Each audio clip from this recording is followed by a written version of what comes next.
Every morning at 6:42 a.m., 3 minutes before he pulls out of the parking garage, Minh does something that makes absolutely no sense to anyone who's ever watched him do it. But at 6:42 a.m., alone in the underground parking level of the high-rise he designed 7 years ago, Minh looks like a man who's forgotten how to breathe. He reaches forward. Not toward the ignition. Toward the dashboard. His right hand moves with practiced precision, 2 fingers extended, index and middle, and he presses them gently against the glass face of the speedometer. Not the whole cluster. Just the speedometer. And then he closes his eyes. Nobody knows that every morning, before Minh faces the world, he touches his father's ghost. The speedometer isn't part of the SUV. It's older than the vehicle by decades. A standalone gauge analog, not digital, with a faded white face and numbers that have yellowed with age. The glass is cracked in the bottom right corner, a hairline fracture that's been there since before Minh ever owned it. The needle rests at 0, frozen, because the gauge isn't connected to anything anymore. It's just an object. Just a relic. It's the only thing Minh has left of his father. 20 years ago, when Minh was 22 and freshly graduated, his father died in a highway accident that made the local news for exactly 1 day. Truck driver. Long-haul routes. The kind of man who spent more nights in rest-stop parking lots than in his own bed, who knew every mile of highway between here and the northern border by heart, who could tell you which gas stations had clean bathrooms and which diners served coffee that wouldn't dissolve your stomach lining. The accident happened on a rainy night in July. Hydroplaning. A jackknifed trailer. Emergency responders who arrived too late to do anything but confirm what everyone already knew. Minh got the phone call at 3:17 a.m. He remembers the exact time because he looked at the clock on his dorm room wall and thought, absurdly, that he needed to remember this moment. As if remembering the exact minute would somehow make the next hours more real. More survivable. The speedometer came from his father's truck. Salvaged from the wreckage by a mechanic friend who understood, without being asked, that the family would need something tangible. Something to hold on to. Minh has held on to it for 2 decades. Through graduation. Through his first job. Through meeting Lon, marrying her, building a life that his father never got to see. Through Sophie's birth and every milestone since. Through the slow, grinding climb from junior architect to partner to the name that developers whisper when they need someone who can handle the impossible projects. And now, at 42, Minh is watching everything he built threaten to collapse. The luxury condo project, the one that was supposed to be his legacy, the one with the rooftop gardens and the sustainable design features that would finally prove he wasn't just another developer's pencil, is 3 months behind schedule. The investors are getting nervous. The contractors are pointing fingers. There's a lawsuit brewing, the kind that could drain his firm's accounts and his reputation in one clean cut. Minh hasn't told Lon the full extent of it. He hasn't told anyone. He's been carrying this alone, the way he's carried everything alone since the night he got that phone call at 3:17 a.m., because somewhere along the way he learned that the only person he could truly rely on was himself. God? Minh stopped talking to God the night his father died. It wasn't dramatic. It wasn't angry. It was just silence. A slow, quiet drifting away from a faith that had never felt particularly real to begin with. His mother had been the religious one. After she passed, 5 years after his father, Minh stopped pretending altogether. So now he sits in parking garages at 6:42 a.m., touching a dead man's speedometer, trying to find something he can't name and wouldn't admit he needs. This morning is different. This morning, when Minh presses his fingers to the glass and closes his eyes, something cracks open inside him that hasn't cracked open in 20 years. Not a memory, he's had those. He's had the nightmares, the flashbacks, the sudden gut punch of grief that hits him in grocery stores and client meetings and his daughter's school plays. He's learned to live with those. This is something else. This is his father's voice. Not a ghost. Not a hallucination. Just a memory so vivid, so complete, that it feels like the man is sitting in the passenger seat. The way he used to sit, one arm resting on the open window frame, the other hand loose on the steering wheel, country music playing low on a radio that crackled every time they passed under power lines. You think too much, little architect. That's what his father used to call him. Little architect. Even when Minh was 22 and taller than his father by 3 inches. Even when he'd already won his first design competition and had a job offer waiting before graduation. You think too much. You carry everything up here, tapping his own temple like you're the one holding the whole world together. You know that's not your job, right? Minh opens his eyes. The parking garage is still there. The fluorescent lights are still humming. The speedometer is still cracked and frozen and dead.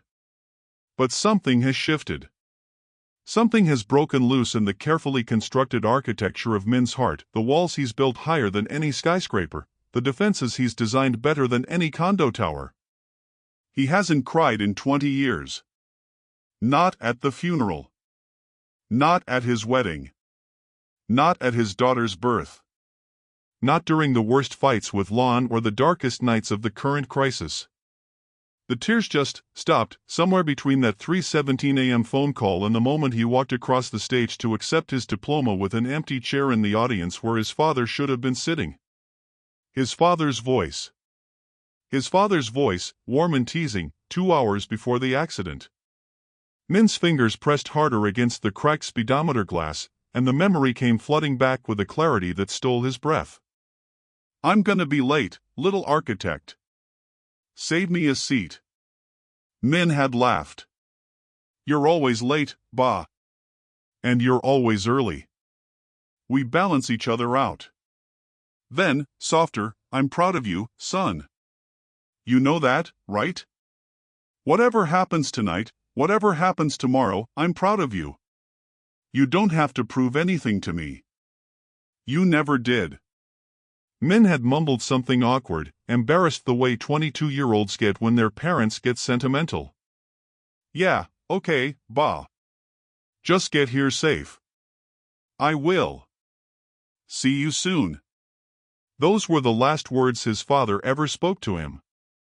2 hours later, a semi-truck blew a tire on the interstate. His father's truck spun out, crossed the median, and collided head-on with an SUV carrying a family of 4. There were no survivors. And Minh had spent 20 years forgetting the most important part. But he'd forgotten the blessing. You don't have to prove anything to me. You never did. The realization hit him like a wrecking ball to the chest. For 20 years, Minh had been building skyscrapers and condo towers and parking garages like offerings on an altar, trying to earn something that had already been given to him freely. Every late night at the office, every missed family dinner, every project he took on because he couldn't say no, all of it had been an attempt to prove himself worthy of a father who had already told him he was enough. The speedometer blurred in front of him. Minh blinked, and his cheeks were wet. He hadn't cried in 20 years. Not at the funeral. Not at his wedding. Not when his daughter was born. Not during the worst fights with Lon, when she'd looked at him with eyes full of exhaustion and said, "You're not even here anymore, Minh. You're always somewhere else." He'd wanted to cry then. He'd wanted to break down and tell her everything, the debt, the lawsuit, the terror that he was about to lose everything they'd built together. But the tears wouldn't come. They'd been locked away somewhere deep, sealed behind walls he'd designed better than any building he'd ever constructed. Now those walls were crumbling. His phone buzzed in his pocket. Once. Twice. 3 times. Minh didn't need to look to know what it was. The investors had given him until Friday. It was Thursday. The lawsuit was coming, the kind that would drain his firm's accounts and his reputation in one clean cut, the kind that would make Minh Tran, architect, a cautionary tale whispered at industry conferences for years to come. He pulled out the phone anyway. Email from Brighton Capital Partners. Subject, Notice of Intent to File, Tran Architecture Group. 48 hours to respond. The parking garage felt like it was closing in around him. The fluorescent lights hummed their indifferent hum. Somewhere on the level above, a car door slammed and footsteps echoed toward the elevator. The world kept spinning, oblivious to the fact that Min's entire life was imploding at 6:44 a.m. on a Thursday morning. But something was different. 20 years ago, Min would have shoved the email into a mental folder labeled Problems to Solve and driven straight to the construction site, barking orders at contractors, making phone calls, doing something, anything, to regain control. That was his pattern. That was his architecture. Build walls. Manage crises. Prove worth. But this morning, his fingers were still pressed against his father's speedometer, and his father's voice was still echoing in his head, and for the first time in 2 decades, Min didn't reach for control. He reached for the gear shift. Not toward the construction site. Not toward the office. Not toward any of the dozen places he was supposed to be right now. He pulled out of the parking garage and turned left instead of right, and kept driving until the city skyline, his skyline, the one he'd helped shape, disappeared in the rearview mirror. The cemetery was 45 minutes outside the city, tucked into a valley where the morning fog still clung to the hills like a benediction. Min hadn't been here in 10 years. After his mother died, he'd told himself there was no reason to come back. The dead don't need visitors. The dead don't care about flowers or headstones or the living standing awkwardly in front of graves, not knowing what to say. But he was here now, walking through rows of granite markers in a suit that suddenly felt too tight, carrying nothing but his keys and a 20-year-old memory he'd finally allowed himself to remember. His father's grave was near the old oak tree at the far end of the cemetery. Min knew the way. Some things, the body doesn't forget. He was 50 yards away when he stopped. There was someone already standing there. A stranger. A man Min had never seen before, maybe 60 years old, with graying hair and a worn leather jacket that had seen better decades. He was standing perfectly still in front of Min's father's grave, head bowed, one hand resting on the top of the headstone like he was touching an old friend. Min's first instinct was anger, hot, irrational, protective. Who was this man? What right did he have to stand there, touching his father's grave, intruding on a moment that was supposed to be private?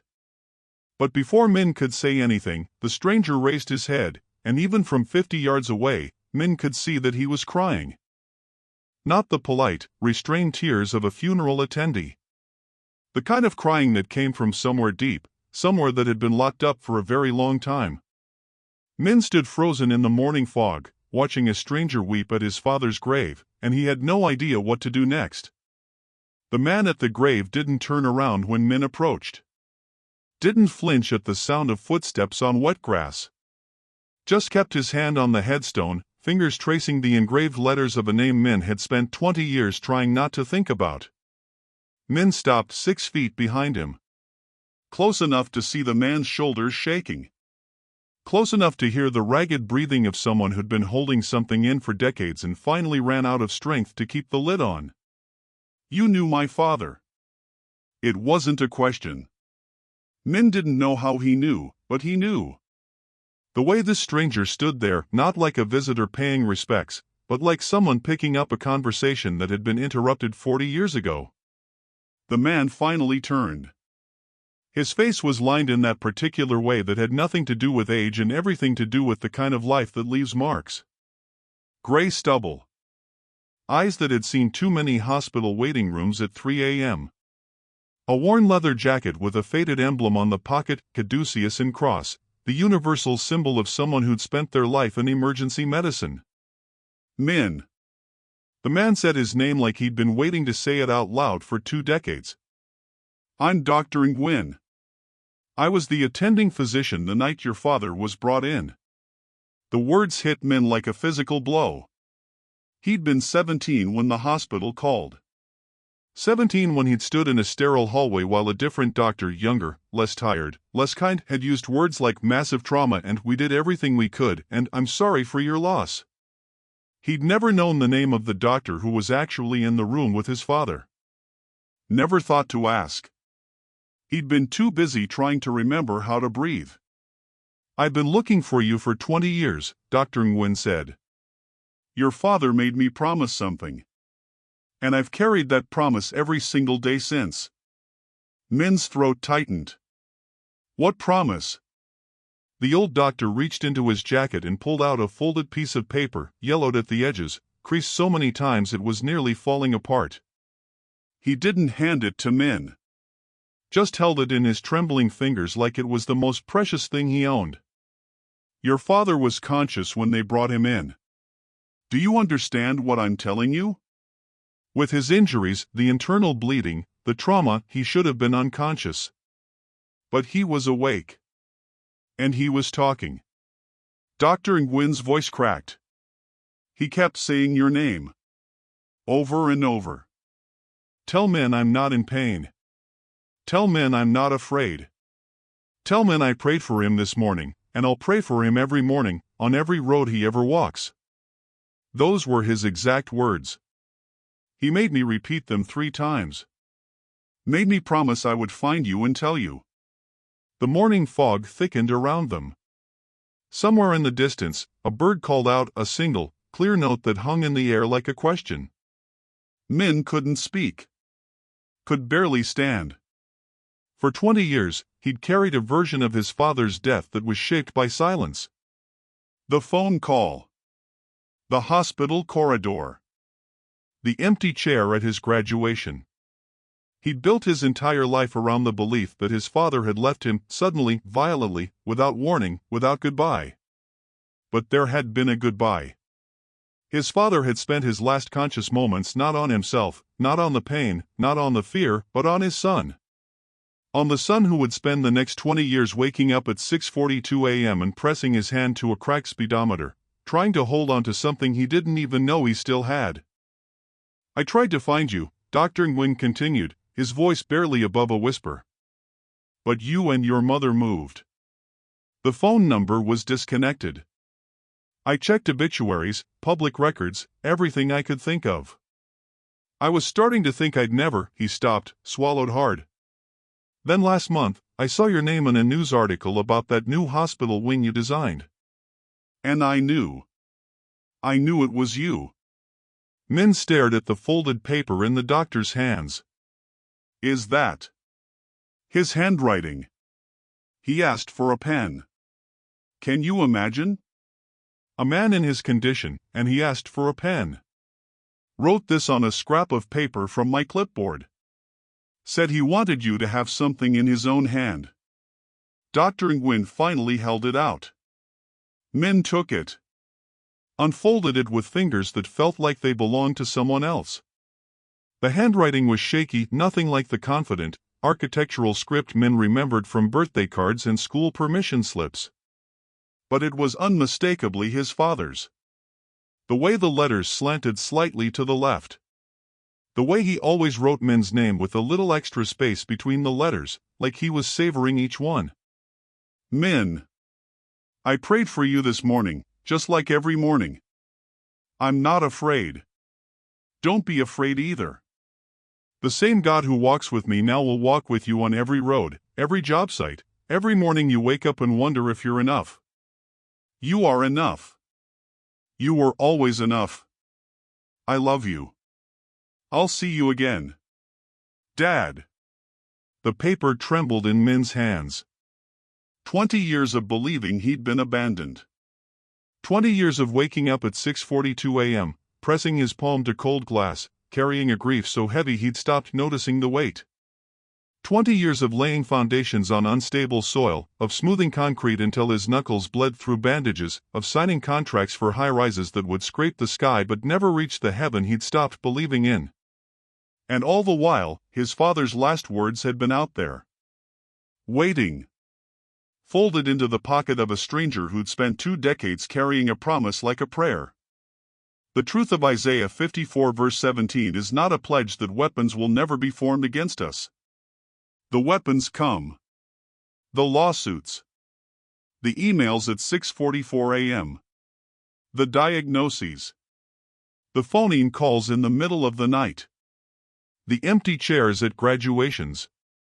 The promises that no weapon, not the lawsuit that drained his savings, not the 6:44 a.m. email that shattered his trust, not the midnight phone call that stole his breath, not the empty chair at his own graduation where his father should have been, has the power to destroy what God has already planted in him. The love spoken over his cradle. The blessing whispered in prayer before he could even form the words himself.